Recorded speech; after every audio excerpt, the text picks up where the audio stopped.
For the first time in 8 years in a refugee camp, Pyon Cho has a career and sees a future. He's raising catfish for sale. He and his family fled their home in Myanmar's Karen state in 2006 and sought refuge in Mae La temporary shelter in Thailand. Since then, he's earned a little money doing odd jobs inside the camp. But this year was different. For the first time, he had surplus cash thanks to selling his fish. Livelihood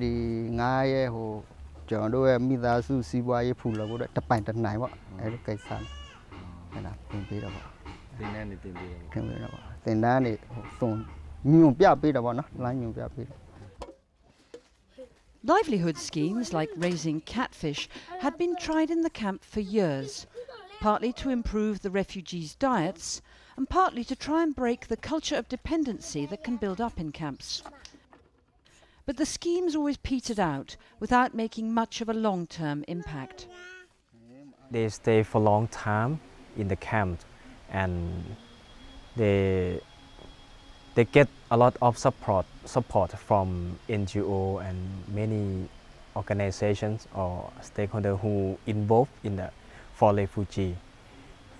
refugee camp, and that's why they have poor interesting about livelihood activity. Realizing there was a problem, Solidarités International, who ran the programs, looked for a new approach. They decided to combine the original livelihood training with a course for aspiring entrepreneurs created by the International Labour Organization. It's called Community-Based Enterprise Development. What's different about CBED is that it teaches by peer-to-peer learning. Trainees share their existing knowledge and experiences in small groups without trainers or experts. Instead, the trainees direct their own learning by following step-by-step instructions laid out in the CBED course modules.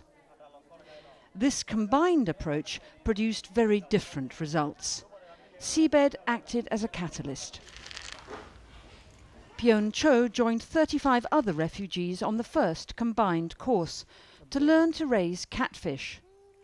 A few months later, all the trainees had sold their first catches and had started nurturing second batches. Se La To joined the second training course in May. Her catfish are now more than 3 months old and getting fatter and more valuable all the time. I feel very happy when they come out and eating. For me, I think for doing small business, to survive wherever we go, so to survive.